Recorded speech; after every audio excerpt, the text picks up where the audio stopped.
السلام علیکم۔ Welcome to my channel کہانی جنکشن۔ نئی دلچسپ اور ہارر کہانیاں سننے کے لیے میرے چینل کو سبسکرائب کریں۔ یہ اس وقت کی بات ہے جب میں چوتھی جماعت میں پڑھتی تھی۔ ہم دو بہن بھائی تھے اور آپس میں بڑی محبت تھی۔ میرا نام فرحہ اور بھائی کا نام انور تھا۔ ہمارا بچپن پیاری ماں کی زیر اثر بہت سکون اور آرام سے گزرا۔ خوشیوں بھرے دن تھے۔ ممتا کے گلاب ہمارے اطراف کھلے رہتے تھے۔ اچانک امی بیمار ہو گئی اور 2 ماہ بعد اس دنیا سے رخصت ہو گئی۔ وہ ہم دونوں بچوں سے بہت پیار کرتی تھی۔ والد صاحب بھی ہم سے بے حد محبت کرتے تھے۔ تقریباً 2 سال بعد انہوں نے دوسری شادی کر لی۔ ہم نادان تھے۔ اس دن بہت خوش ہوئے کہ نئی امی آ گئی ہیں۔ سجی سوری دلہن بچوں کو ہمیشہ دلکش لگتی ہے۔ ہمارے دلوں کو بھی وہ نئی ماں بہت اچھی لگی اور ہم دونوں تتلیوں کی طرح ان کے گرد منڈلانے لگے۔ والد صاحب نے انہیں سمجھا دیا تھا کہ بچے چھوٹے اور معصوم ہیں، انہیں ماں جیسا پیار دینا ہوگا، لہٰذا نئی ماں ہمیں پیار کرنے لگی۔ وقت گزرتا گیا اور ہمارا ایک اور بھائی آ گیا۔ یہ قدرتی بات تھی کہ ماں کی زیادہ توجہ اپنے لخت جگر کی طرف ہو گئی۔ رفتہ رفتہ ان کا رویہ ہم دونوں کے لیے بدلنے لگا۔ وہ ہمارے لیے اجنبی بن گئی۔ ہم دونوں بہن بھائی بہت پریشان رہنے لگے۔ وقت گزرتا رہا۔ امی کے 2 بیٹے اور آ گئے۔ ان کی 3 سگی اولادیں ہو گئی۔ گھر ان کی چہکاریوں سے بھر گیا۔ اب ان کو ہماری ضرورت نہیں رہی، لیکن ہمیں تو والدین اور گھر کی ضرورت تھی۔ بھلا کہاں جاتے؟ ماں کے تمام ستم سہ کر بھی ان کے ساتھ رہنے پر مجبور تھے۔ میں بڑی ہو گئی اور سمجھدار بھی۔ گھر کا سارا کام ماں نے میرے سپرد کر دیا۔ سارا دن کام کرتی اور جو تھوڑا وقت بچتا وہ کہتی کہ میرے بچوں کے ساتھ کھیلو۔ وہ لڑکے بہت شریر تھے۔ کھیل کھیل میں کبھی میرا سر پھاڑ دیتے، کبھی گیند مار دیتے اور کبھی بلے سے ضرب لگاتے۔ میں درد سے بلبلا اٹھتی۔ مجھے پڑھائی کی فرصت نہ ملتی تھی۔ ماں ایک پل بھی فارغ نہ بیٹھنے دیتی تھی۔ ماں نے میرے ساتھ ایسا سلوک اختیار کر لیا تھا کہ جو بھی گھر آتا مجھے نوکرانی سمجھتا۔ تینوں سوتیلے بھائی ہر وقت حکم چلاتے۔ وہ مجھے سچ مچ خادمہ ہی سمجھتے تھے۔ بات بات پر لاتیں ٹھڈے مارتے۔ یہ سب منظر دیکھ کر میرا بھائی انور اندر ہی اندر کڑتا رہتا تھا۔ اس وقت وہ 9ویں جماعت کا طالب علم تھا، جبکہ مجھے اسکول سے اٹھا لیا گیا تھا۔ انور کو بہت اذیت ہوتی جب امی مجھے ذرا ذرا سی بات پر مارتی اور میں سسکتے ہوئے چپ چاپ مار کھاتی رہتی۔ میں ہر وقت سہمی سہمی رہتی تھی۔ ایک دن تو گھر میں قیامت ہی برپا ہو گئی۔ اس دن جب انور اسکول سے گھر آیا تو میں بیٹھی رو رہی تھی اور تینوں چھوٹے بھائی مل کر مجھے مار رہے تھے۔ انور سے یہ منظر دیکھا نہ گیا۔ پہلے تو اس نے انہیں منع کیا، لیکن وہ بولے کہ تمہیں کیا، یہ ہماری نوکرانی ہے، ہم اسے ماریں گے۔ امی نے بھی اپنے بیٹوں ہی کی طرفداری کی۔ تبھی انور کو غصہ آ گیا۔ سامنے ایک ڈنڈا پڑا ہوا تھا جس سے سوتیلے بھائی مجھے مارا کرتے تھے۔ انور نے وہ ڈنڈا اٹھایا اور امی کو خوب مارا۔ جب چھوٹے بھائی درمیان میں آئے تو انہیں بھی مارا۔ امی شور مچاتی ہوئی محلے والوں کے پاس چلی گئی۔ شام کو ابو دفتر سے واپس آئے تو امی نے روتے روتے برا حال کر لیا اور کہا کہ میں نہ کہتی تھی اس بدتمیز لڑکے کو گھر میں نہ رکھو۔ آج اس نے یہ حرکت کی ہے، کل کچھ اور کر بیٹھے گا۔ ابو امی کی باتوں پر ایسے یقین کر لیتے تھے جیسے ان پر کسی نے جادو کر دیا ہو۔ وہ امی کے اکسانے پر انور کو کمرے سے باہر لے آئے اور روتی ہوئی بیوی کو خوش کرنے کے لیے اسے اس قدر مارا کہ میرا بھائی بے ہوش ہو گیا۔ میں بہن تھی، اپنے بھائی کو اس بری طرح پٹتے نہیں دیکھ سکتی تھی۔ ابو کے پاؤں پڑ گئی، التجا کی کہ ابو جی اسے نہ مارے، بس کرے ورنہ میں مر جاؤں گی۔ والد صاحب پر جیسے جنون سوار تھا۔ میری ایک نہ سنی اور دھکا دے کر بولے کہ تم بھی دفع ہو جاؤ، اب انور جیسے بگڑے ہوئے لڑکے کے لیے میرے گھر میں کوئی جگہ نہیں۔ میں نے انور کے منہ پر پانی کے چھینٹے مارے اور کہا، اٹھو میرے پیارے بھائی، اٹھو۔ انور کو ہوش آ گیا تو باپ اسے دھکے دینے لگا۔ وہ ان کے پاؤں پکڑ کر کہنے لگا کہ خدا کے لیے مجھے گھر سے نہ نکالے، چاہے جتنا مارے، میں کہاں جاؤں گا، میری بہن سے مجھے جدا نہ کریں۔ مگر ابو نے ایک نہ سنی، بیٹے کو گھر سے نکال کر دروازے کی کنڈی لگا دی اور کہا کہ اب اس گھر کا دروازہ تم پر ہمیشہ کے لیے بند ہو گیا ہے۔ خالہ کلثوم ہمارے ساتھ والے گھر میں رہتی تھی۔ وہ ہمارے دکھ درد کو سمجھتی تھی کیونکہ مرحومہ ماں کی بہت اچھی سہیلی تھی۔ جب سے امی کا انتقال ہوا تھا انہوں نے ہمارے گھر آنا جانا بند کر دیا تھا۔ ان کی 3 بیٹیاں اور ایک بیٹا تھا۔ انہیں جب یہ معاجرہ معلوم ہوا تو انہوں نے انور سے کہا کہ تم ہمارے ساتھ رہو، تمہیں کہیں جانے کی ضرورت نہیں۔ بھائی دروازے کے باہر کھڑا رو رہا تھا۔ خالہ اسے بازو سے پکڑ کر اپنے گھر لے گئی۔ اس وقت تو انور خالہ کلثوم کے گھر چلا گیا، مگر یہ اس کا مستقل ٹھکانہ نہیں تھا۔ وہ بمشکل 1 ہفتہ وہاں رہ سکا۔ دوپہر کو جب سب سوئے ہوئے تھے انور نے اپنے کپڑے اٹھائے اور انجانے راستے پر نکل گیا۔ میرے پاس صرف 50 روپے تھے جو میں نے اس کے کپڑوں کے بیگ میں رکھ دیے تھے، اور وہ بیگ خالہ کی بیٹی کے ہاتھ بھجوا دیا تھا۔ مجھے یہ بھی معلوم نہیں تھا کہ انور نے کپڑے کسی خاص نیت سے منگوائے ہیں۔ انور بس میں سوار ہو گیا اور ایک انجانی منزل کی طرف روانہ ہو گیا۔ پشاور میں 1 ہفتہ مارا مارا پھرتا رہا مگر کہیں نوکری نہ ملی۔ ایک ہوٹل پر برتن دھونے لگا جہاں بدلے میں کھانا دے دیا جاتا تھا۔ اچانک قدرت اس پر مہربان ہو گئی۔ ایک دن ایک شخص ہوٹل پر کھانا کھانے آیا۔ وہ دیکھنے میں نیک اور بھلا محسوس ہوتا تھا۔ میرے بھائی نے اسے کہا کہ مجھے نوکری کی ضرورت ہے۔ پہلے تو اس نے بات سنی انسنی کر دی اور آگے بڑھ گیا، مگر انور نے اس کا پیچھا نہ چھوڑا، ساتھ چلتا رہا۔ آخر کار وہ شخص تنگ آ گیا اور پوچھا تم کہاں سے آئے ہو؟ انور نے اسے اپنا پتہ بتا دیا۔ وہ شخص جو سامان لے کر دوسرے شہر جا رہا تھا بولا اگر کوئی تمہاری ضمانت دے تو میں تمہیں رکھ لوں گا۔ انور نے کہا اس شہر میں تو میری کوئی ضمانت نہیں، البتہ اپنے شہر میں محلے والوں سے میرے بارے میں پوچھا جا سکتا ہے۔ یہ بات سن کر خان صاحب مطمئن ہو گئے اور انور کو اپنے پاس ملازم رکھ لیا۔ انہوں نے انور کو ٹرک چلانے کی تربیت دی اور وہ ٹرک چلانے لگا۔ انور انہیں خان چاچا کہتا تھا۔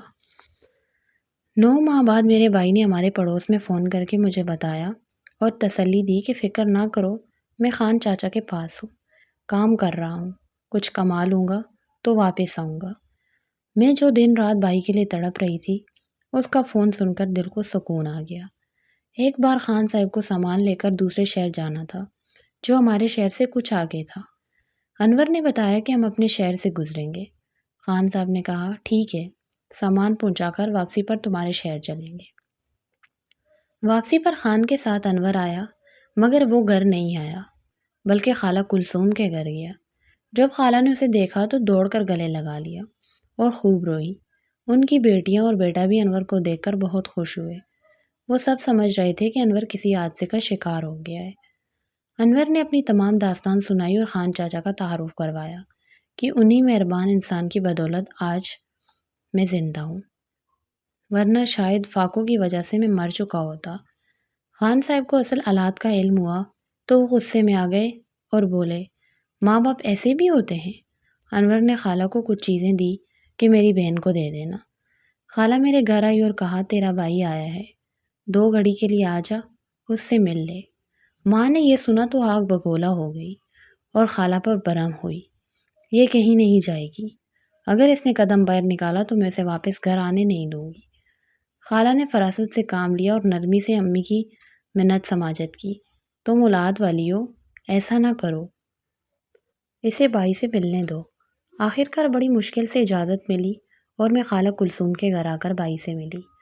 بھائی کی صحت بہتر تھی مگر میں تو ہڈیوں کا ڈھانچہ بن چکی تھی۔ انور کو دیکھتے ہی دوڑ کر گلے لگ گئی۔ اتنے عرصے بعد ہم ملے تھے کہ آنسو رکنے کا نام نہیں لے رہے تھے۔ اس لمحے لگتا تھا جیسے کائنات کی ہر شے ہماری بد نصیبی پر آنسو بہا رہی ہو۔ ذہن میں ایک ہی سوال تھا، اگر ہماری ماں زندہ ہوتی تو کیا ہمارا ایسا حال ہوتا؟ دنیا میں سوتیلی ماؤں کی 1000 داستانیں سنی اور پڑھی تھی۔ واقعی اگر سوتیلی ماں بری ہو تو وہ قیامت بن جاتی ہے۔ تھوڑی دیر ہم نے باتیں کی، پھر بھائی جانے لگا، میرے سر پر ہاتھ رکھا اور صبر کی تلقین کی، پھر خان صاحب کے ساتھ واپس چلا گیا۔ میں کئی دن اسے یاد کر کے چپکے آنسو بہاتی رہی۔ واپسی پر خان چاچا نے کہا انور تم ٹرک چلا لو۔ انور نے جواب دیا بہن کی حالت دیکھ کر میرے حواس ٹھکانے نہیں۔ خان صاحب نے تسلی دی مرد بنو، زندگی میں دکھ سکھ آتے رہتے ہیں، حوصلہ رکھو۔ اس کے بعد خان چاچا کے دل میں میرے بھائی کی بہت عزت بن گئی۔ انہوں نے اسے اپنے بیٹوں کی طرح چاہا اور اپنے گھر لے گئے، جہاں اپنی بیٹھک میں رہائش تھی۔ شروع میں انور کا دل وہاں نہ لگا، مگر یہ لوگ شریف اور محبت کرنے والے تھے۔ خان چاچا کی بیوی نے بھی میرے بھائی کا اپنے بچوں کی طرح خیال رکھا۔ انور کی دیانت اور شرافت کی وجہ سے وہ سب بہت خوش تھے اور کسی صورت اسے کھونا نہیں چاہتے تھے۔ خان صاحب کے پاس دولت اور زمین کی کمی نہ تھی، مگر ان کے ایک قبیلے سے دشمنی چل رہی تھی۔ انہوں نے اپنا ٹرک انور کے حوالے کر دیا اور کہا، کمائی جمع کرو تاکہ تمہاری عزت سے شادی کر سکوں۔ وہ انور سے بہت خوش تھے اور اس کی بہتری کے لیے سوچتے رہتے تھے۔ بعد میں انور کو میری یاد ستانے لگی۔ وہ ایک روز اکیلا ہی ہمارے محلے آ گیا۔ خالہ کلثوم کے دروازے پر دستک دی۔ ان کی بیٹی انور کو دیکھ کر بہت خوش ہوئی، عزت سے گھر کے اندر لائی۔ جب انور نے خالہ کے بارے میں پوچھا تو وہ رونے لگی، کیونکہ خالہ کو فوت ہوئے 1 سال ہو چکا تھا۔ انور نے مجھ سے ملنے کی کوشش کی، مگر ماں نے خالہ کے گھر جانے کی اجازت نہیں دی۔ وہ بغیر ملے ہی واپس چلا گیا۔ میں نے دروازے سے اسے جاتے ہوئے دیکھا۔ میرے آنسو بارش کے قطروں کی طرح گالوں پر گرتے رہے۔ خان چاچا کو جب انور نے بتایا کہ ظالم ماں نے بہن سے ملنے نہیں دیا تو اسے بھی دکھ ہوا۔ کچھ سوچنے کے بعد اس نے اپنی بیٹی کی شادی میرے بھائی انور سے کر دی۔ ادھر ابو نے میری شادی کر دی اور یہ سب میری سوتیلی ماں کے کہنے پر ہوا۔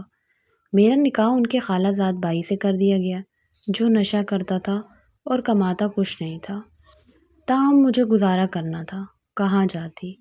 اب میرے خرچے ابو ہی دیتے تھے۔ کسی کو میرے حالات نہیں بتاتے تھے اور نہ ہی یہ کہ مجھے کسی شخص کے ساتھ بیایا گیا ہے۔ کسی کو میرے حالات نہیں بتاتے تھے اور نہ یہ کہ مجھے کس شخص کے ساتھ بیایا گیا ہے۔ شادی کے بعد انور دوبارہ مجھ سے ملنے آیا، مگر میں کہاں سے ملتی؟ جب اسے پتہ چلا کہ میری شادی ہو گئی ہے تو وہ ابو کی دکان پر گیا تاکہ پوچھ سکے کہ آخر کس سے میری شادی کی گئی ہے۔ بھائی مجھ سے ملنا چاہتا تھا۔ ابو اسے راستے میں مل گئے۔ بھائی نے باپ کو سلام کیا، مگر انہوں نے جواب نہ دیا۔ انور بات کرنا چاہتا تھا، مگر ابو نے بات نہ کی۔ تب بھائی نے باپ کا ہاتھ پکڑ لیا اور پوچھا، بتائیے آپ نے میری بہن کی شادی کس سے کی ہے اور فرحہ کہاں رہتی ہے؟ مجھے ان سوالوں کا جواب چاہیے۔ والد بھی ضدی تھے، منہ سے ایک لفظ نہ نکالا۔ مایوس ہو کر انور بوجھل قدموں سے واپس لوٹ گیا۔ یوں باپ، بہن اور بھائی تینوں بچھڑ گئے۔ شادی کو 6 برس گزر گئے۔ بھائی کا کچھ پتہ نہ تھا۔ میں 3 بچوں کی ماں بن چکی تھی۔ ادھر بھائی کو بھی اللہ نے 2 بیٹے عطا کیے اور وہ پشاور چھوڑ کر راولپنڈی آ گیا، کیونکہ خان کے دشمن اسے دھمکاتے تھے۔ خان چاچا بھی ساتھ آ گئے۔ انہوں نے پنڈی میں مکان خرید لیا اور بھائی کو بس لے کر دی، پھر ویگن بھی دلوا دی۔ یوں کاروبار بڑھتا رہا اور وقت گزرتا رہا۔ میرے خاوند کا نشہ بڑھتا گیا، یہاں تک کہ وہ بستر سے جا لگا۔ ایک دن اسی حالت میں انتقال کر گیا۔ اب والد صاحب کو احساس ہوا کہ انہوں نے بیوی کے کہنے پر اپنے خالہ زاد بھائی کو داماد بنا کر کتنی بڑی غلطی کی ہے۔ میں پہلے ہی غریب تھی، اب بیوہ بھی ہو گئی۔ والد جو مالی مدد کرتے تھے وہ 3 بچوں کے لیے ناکافی تھی۔ مجبوراً بڑے بیٹے کو ایک ورک شاپ میں ملازم کرا دیا۔ وہ ابھی کم سن تھا، استاد کی سختی اور جھٹکیاں برداشت نہ کر سکا، چنانچہ ایک دن ورک شاپ سے بھاگ نکلا۔ رات کا وقت تھا، بارش ہو رہی تھی۔ وہ سڑک کنارے کھڑا بھیگ رہا تھا۔ ایک ویگن قریب آ کر رکی۔ لڑکا جلدی سے سڑک پار کرتے ہوئے ویگن کے سامنے آ گیا۔ ڈرائیور نے پھرتی سے گاڑی روک لی، مگر وہ کانپ گیا کہ ذرا سی دیر ہوتی تو بچہ گاڑی کے نیچے آ جاتا۔ وہ نیچے اترا، لڑکے کو اٹھایا اور اس کا نام پوچھا۔ لڑکا روتے ہوئے بولا، میرا نام انور ہے۔ باتوں باتوں میں لڑکے نے اپنی ماں اور نانا کا نام بتا دیا۔ ویگن ڈرائیور نے پوچھا، یہ نام کس نے رکھا؟ لڑکے نے کہا، میری ماں نے، کیونکہ میرے ماموں کا نام بھی انور ہے، جو ہم سے جدا ہو گئے۔ امی ان کی یاد میں دن رات روتی ہیں اور ان سے ملنے کی دعا کرتی ہیں۔ یہ سن کر ویگن ڈرائیور کی آنکھوں سے آنسو بہنے لگے، کیونکہ وہ خود انور بھائی ہی تھا جس کی گاڑی کے سامنے میرا بیٹا آیا تھا۔ یوں میرے بیٹے کے ذریعے میرا بچھڑا ہوا بھائی مجھ سے آن ملا۔ میں روتے ہوئے گلے لگ گئی۔ یقین نہیں آ رہا تھا کہ میرا بیٹا میرے بھائی کو لے آیا ہے۔ دل کو سکون ملا، مگر آنسو رکنے کا نام نہیں لے رہے تھے۔ چند دن بعد انور ہمیں پنڈی لے گیا اور ہمارے لیے گھر لے لیا۔ کچھ عرصے بعد پتہ چلا کہ ابو بیمار ہیں۔ میں نے خالہ کلثوم کی بیٹی کو فون کیا تو اس نے کہا کہ حالات اچھے نہیں، واپس آ جاؤ۔ دکان بند ہے اور ماں اور سوتیلے بہن بھائی بہت پریشان ہیں۔ لڑکیوں کا دل نرم ہوتا ہے۔ میں نے بھائی کو راضی کر لیا۔ جب ہم گئے ماں شرمندہ تھی اور والد واقعی قریب المرگ تھے۔ گھر میں کھانے کا بھی انتظام نہیں تھا۔ دل نے گوارا نہ کیا کہ ہم باپ کو اس حال میں چھوڑ کر آئیں۔ ایک ماہ وہیں رہے۔ والد بہتر ہوئے تو بھائی انہیں بھی ساتھ لے آیا۔ قریب ہی مکان لے کر دے دیا تاکہ ہم دونوں بھائی بہن ان کی دیکھ بھال کر سکیں۔ وقت گزرتا گیا۔ والد صاحب بوڑھے ہو گئے اور ایک دن فوت ہو گئے۔ انور بھائی شرافت کا پیکر تھا۔ اس نے سوتیلی ماں اور ان کے بچوں کو بے آسرا نہ کیا۔ چھوٹے بھائیوں کو روزگار دلایا۔ میرے بچوں کو بھی کہیں ڈرائیور کہیں کنڈکٹر لگوا دیا تاکہ گھر کا خرچ چلتا رہے۔ میرے بچے اور سوتیلے بھائی میٹرک سے آگے نہ پڑھ سکے، لیکن بھائی کے بچے اچھے اسکولوں میں تعلیم حاصل کرتے رہے اور کامیاب زندگی کی دوڑ میں آگے نکل گئے۔ آج میں خوشحال زندگی گزار رہی ہوں۔ یہ سب میرے بھائی انور کی بدولت ہے۔ خدا ہر بہن کو ایسا نیک دل پیار کرنے والا بھائی عطا کرے جس نے ہزاروں مشکلات کے باوجود اپنی بہن اور باپ کی اولاد کو نہ بھلایا۔ آج جو کچھ بھی ہوں انور بھائی کی وجہ سے ہوں۔ دن رات ان کے لیے سلامتی اور رزق میں برکت کی دعا کرتی ہوں۔